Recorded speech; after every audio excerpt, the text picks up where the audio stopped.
Bonjour à tous et à toutes, bienvenue dans ce nouvel épisode de Comicspresso. Encore une fois, pour ceux qui ne connaissent pas le temps d'un espresso, je m'en vais vous parler d'un comics. Et oui, vous l'avez vu, c'est pas la première fois que je tourne dans ce décor-là, vous avez été nombreux à le remarquer en commentaire la dernière fois.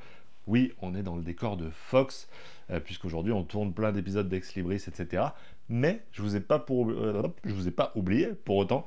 On va quand même faire notre épisode, comme d'habitude, il sortira à 17h, une vidéo tous les jours à 17h, alors n'hésitez pas à vous abonner, liker, commenter pour soutenir ce rythme un peu effréné. Mais moi je m'amuse toujours autant. Aujourd'hui, ça va être un peu la première fois que je vais être un peu négatif au sujet d'un bouquin, et ça me fait un peu mal de l'admettre. Vous le savez peut-être si vous me suivez depuis maintenant quelques mois minimum, j'ai eu un énorme coup de cœur sur la série Deadly Class.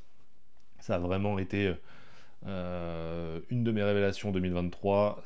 Voilà, j'ai pas pu m'empêcher de tout lire. Encore aujourd'hui, c'est la série que j'aime le plus au monde, je pense. C'est passé devant Invincible et tout ça. Bref, vous connaissez mon amour pour Deadly Class et pour les dessins de Deadly Class. Au dessin, Wes Craig. Et ça tombe bien, Wes Craig, en 2024, en France, on nous sort Kaya chez Urban Comics. Donc vous voyez, disponible à 10 € pour sa sortie. Kaya, c'est écrit et dessiné par Wes Craig, donc le dessinateur de Deadly Class, entre autres. Et là, on a le tome 1 qui s'appelle donc Les Lézardiers. Qu'est-ce que ça va nous raconter? Kaya, on va suivre l'histoire de ces deux enfants, Kaya et son frère, qui vont devoir parcourir le monde à la recherche d'un refuge. Et Kaya a été mise en mission tout simplement de protéger son frère coûte que coûte.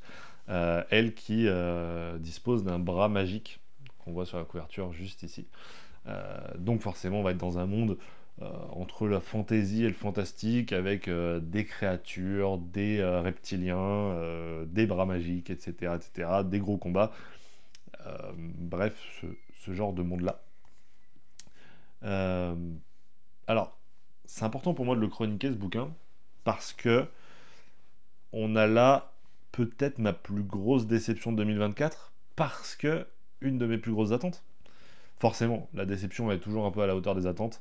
J'attendais beaucoup de Wes Craig parce que le dessin notamment m'avait subjugué sur, sur Deadly Class.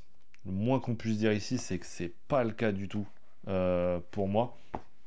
Et puis c'était important parce que je vois quasiment que des retours positifs sur Kaya. Des gens qui ont adoré. Euh, et je me dis, mais merde, qu'est-ce qui se passe? Comment ça se fait que moi, ça n'ait pas du tout marché sur moi, quoi. Euh, Peut-être que je m'étais monté la tête. Peut-être que j'attendais quelque chose de ce bouquin et que je ne l'ai pas trouvé. En tout cas, ce qui est sûr, c'est que ouais, ça n'a pas marché. L'histoire, pour moi, elle n'a pas vraiment de sens. Parce que, tout simplement, on t'explique pas trop le monde, on t'explique pas trop les enjeux, et t'es censé craindre pour la vie de ces personnes sans connaître le monde dans lequel ils vont devoir évoluer, parcourir ce monde-là. Pour moi, ça marche pas. Alors évidemment, on est dans un tome 1, et on attend peut-être de Wes Craig qui développe cet univers dans les prochains tomes. Mais pour moi, ça sera déjà trop tard. Parce que il faut nous présenter les enjeux de ce monde-là pour qu'on craigne pour la vie de nos personnages. Pour qu'on comprenne à quel point il est important de protéger ce gamin. Pour l'instant, c'est pas trop le cas. Euh, le dessin, on va y venir parce que forcément c'était le truc que j'attendais le plus. Beaucoup ont dit que c'était le Wes Craig en forme qu'on avait là-dessus, que ils avaient même préféré le dessin de Wes Craig à celui, enfin le dessin de Kaya à celui de Deadly Class. Comment est-ce que je pourrais être plus en désaccord que ça? Je ne sais pas. Regardez-moi ça. Je peux pas vous dire la différence avec Deadly Class, elle est immense, immense pour moi. Je retrouve un dessin qui serait presque une caricature de ce qu'il fait dans Deadly Class. Alors du coup, certains trouveront un style graphique bien plus assumé que dans Deadly Class, qui était forcément entre deux styles, parce que pour ceux qui n'ont pas lu Deadly Class, il y avait les séquences au présent et les séquences au passé avec deux styles assez distincts, et forcément une sorte de... Voilà, il fallait passer de l'un à l'autre assez facilement. Euh, J'aurais aimé aussi, pour revenir un petit peu sur le scénario, qu'on ait des thèmes plus profonds. Euh, Deadly Class, encore une fois, parce que forcément ça souffre de la comparaison avec Deadly Class, et c'est probablement de là que vient la déception.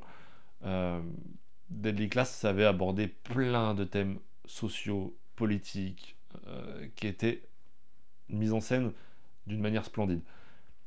Là, il y a très peu d'enjeux là-dessus, c'est même assez terrible en vérité.